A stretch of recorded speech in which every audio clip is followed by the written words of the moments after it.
Hoje é dia 8 de fevereiro de 2024 e a Polícia Federal deflagrou a Operação Tempus Veritatis, que significa Hora da Verdade.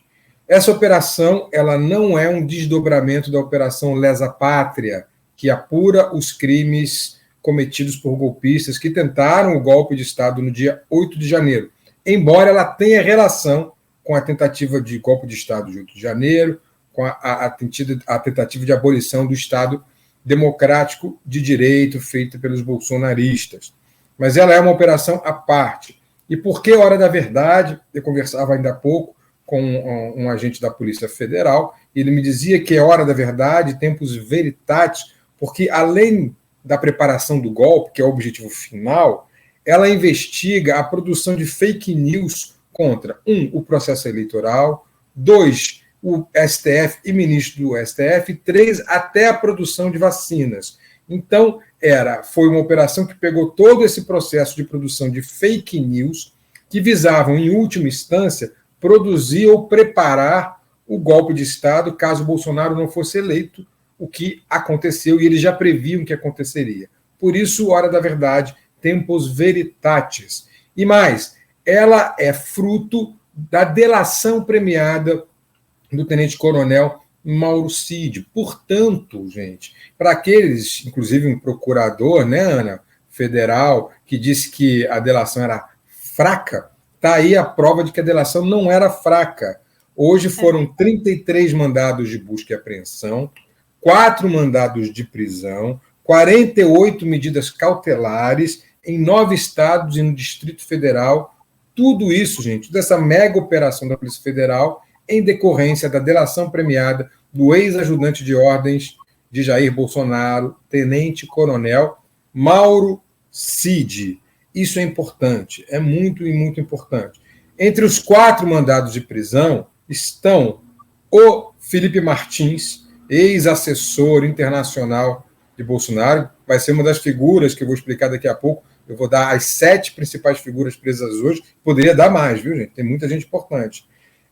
Aquele que fez o gesto da supremacia branca. A Ana depois tem um perfil dele para apresentar. Ele é um dos presos e outros 3 militares. Ele não é militar. Entre os 4 presos, então, estão Felipe Martins e, entre os outros presos, 3 militares. O major Rafael Martins, não tem nenhuma relação com o Felipe Martins, é major. O Marcelo Câmara, coronel do Exército, que também é um personagem importante, assessor também do Bolsonaro.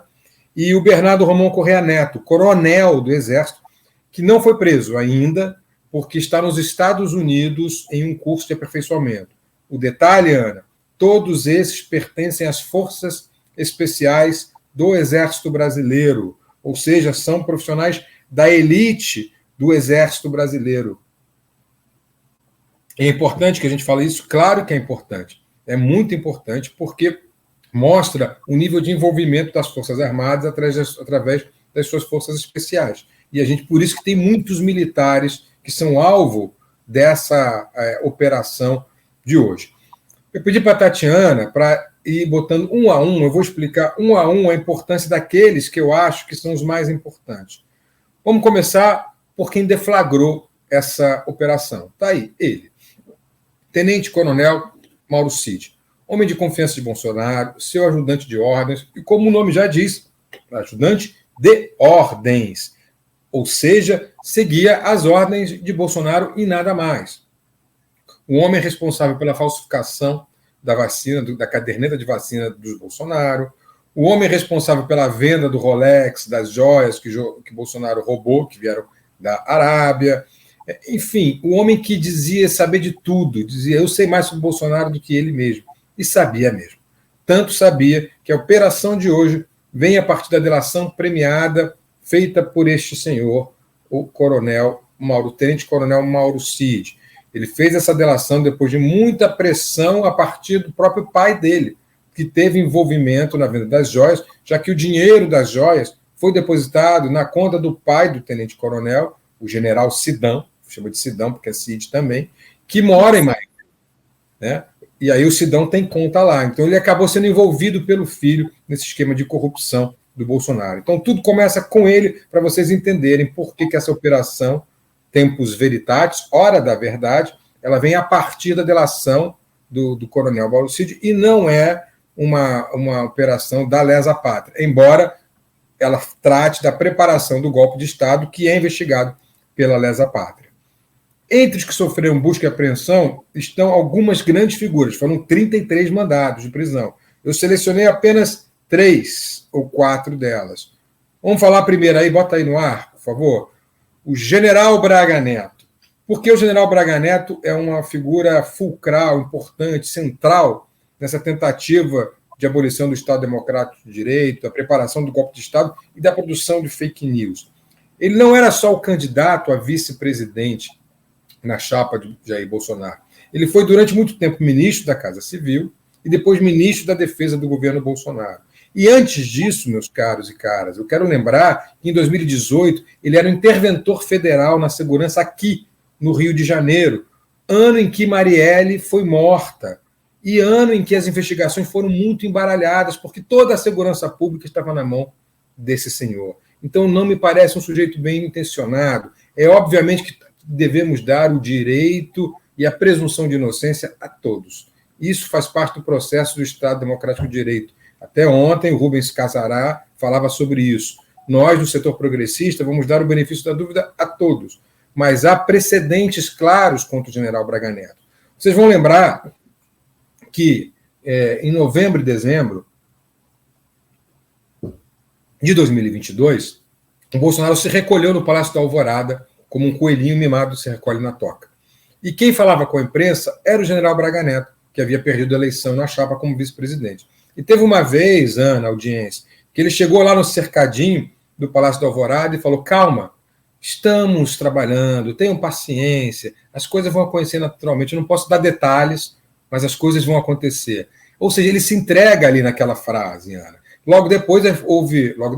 Tempos depois, houve a apreensão da minuta no golpe dentro da casa do ex-ministro da Justiça, Anderson Torres. E essa minuta do golpe tinha uma linguagem militar, de ato institucional. Essa linguagem se deve muito à intervenção deste sujeito que está aí na tela. Essa é a suposição, a hipótese maior das investigações. Da investigação. Nessa minuta, Felipe, se sugeria a prisão do Alexandre de Moraes, Gilmar Mendes, Rodrigo Pacheco e realização de novas eleições. E Exato. Quem teria levado a minuta para o Bolsonaro seria o Felipe Martins, um dos presos Vou falar daqui a pouco. Isso. E com isso em mãos, o Bolsonaro chamou uma reunião, né, com as Forças Armadas. Chamou uma reunião, e daqui a pouco eu vou falar exatamente sobre um dos membros, um dos participantes dessa reunião, já com a minuta do golpe pronto. Então, como a Ana está dizendo, tudo muito esquematizado, tudo muito bem organizado, e seria feito a partir daqueles atos de violência que a gente viu em Brasília, lembra? Ônibus queimado, invasão da Polícia Federal durante a diplomação do Lula, de 12 de dezembro. Depois, mais tarde, a bomba que não explodiu no aeroporto de Brasília. Tudo isso para causar o caos, e no caos se faria uma GLO, e na GLO, este ato institucional, eu chamo de ato institucional, porque a minuta do golpe está escrita como um ato institucional. Seria o ato 18, como a gente chama aqui no nosso documentário feito pelo Azenha, e aí seria deflagrado isso, Ana. Aí vamos ao nosso terceiro envolvido, também hoje, alvo de buscas e operações. General Augusto Heleno. O general Augusto Heleno era o ministro-chefe que comandava o novo SNI, que nunca deixou de ser SNI, né? O GSI, ele é um SNI. Sequência. Né? É uma sequência do SNI, tanto que sempre foi comandado por generais. Né? Então, o que fazia o Augusto Heleno nesse plano todo? Primeiro, segundo as investigações que me dizem aqui, os agentes da Polícia Federal, ele tratou pessoalmente de monitorar o ministro Alexandre de Moraes. Nesse sistema que a gente já viu aí, que já foram deflagradas algumas operações, o Augusto Heleno ele monitorava o Alexandre de Moraes e tinha participação, obviamente, da ABIN, que era ligada a ele, no gabinete do ódio. Daqui a pouco a gente vai falar sobre o Tércio Arnaud, que era um dos chefes do gabinete do ódio, junto com o Carluxo. E aí o general Heleno tinha essa participação. Ele era o chefe do Ramagem, do delegado Ramagem, que já sofreu a operação da Polícia Federal, líder da ABIN. Então, ele tinha duas missões nesse processo. A primeira, monitorar o Alexandre de Moraes, e a segunda, fornecer, através da ABIN, informações para que se produzissem fake news no gabinete do ódio. Vamos lembrar que um dos objetivos dessa operação, Hora da Verdade, Tempus Veritatis, é apurar como eram feitas as fake news contra o processo eleitoral, contra as urnas eletrônicas, contra os ministros do STF, do TSE e até de vacinas. E isso era feito com a ajuda desse senhor. Vamos ao quarto elemento que busca apreensão hoje. Almirante Garnier. O Almirante Garnier é uma dessas figuras que a Ana Prestes mencionava, que participou da reunião de militares com o Bolsonaro para a preparação do golpe. Dos 3 comandantes, os relatos que nós temos, foi o único que aceitou o golpe. Foi o único que disse, presidente Bolsonaro, vamos participar desse golpe, vamos fazer o golpe. Né? Temos que tratar, temos que tirar o Lula do poder. Então, esse é um personagem importante, é um golpista de carteirinha, segundo os relatos. Então, houve, Ana, um recuo do comandante do Exército e um recuo do comandante da Aeronáutica. Mas este senhor, Almirante Garnier, comandante da Marinha, segundo os relatos, viu, gente? Sempre segundo os relatos da Polícia Federal, aceitou participar do golpe de Estado. E aí eu faço um parênteses para que a Polícia Federal inclua nas suas investigações os blogueiros do golpe. Porque neste momento, quando houve esta reunião, a gente tem o flagrante do Paulo Figueiredo, neto do último presidente ditador-general, general João Batista de Oliveira Figueiredo, vai numa grande emissora de TV e conta essa história, diz, as Forças Armadas se dividiram. Ele está se referindo a isso, ao só um almirante e os generais não aderirem ao golpe.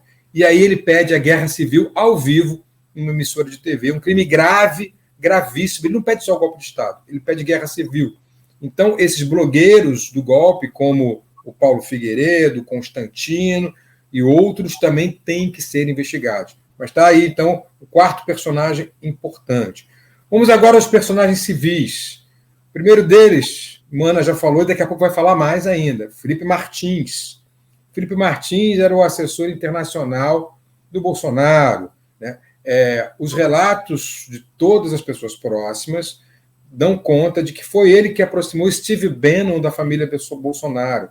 Era ele que o Bolsonaro para o Steve Bannon, né? Isso, a família Bolsonaro para o Steve Bannon. Fazia interlocução internacional de todos os fascistas, dessa rede fascista que hoje ganha eleições. Ganhou na Hungria, na Itália, ganhou na Argentina recentemente. Então, é importantíssima a prisão do Felipe Martins. Felipe Martins foi preso em Ponta Grossa, no Paraná, na casa da namorada. Vocês lembram que houve uma imagem muito... Daqui a pouco a gente vai trazer essa imagem, uma imagem muito emblemática de quem é esse sujeito, qual é a personalidade, a falta de caráter dele.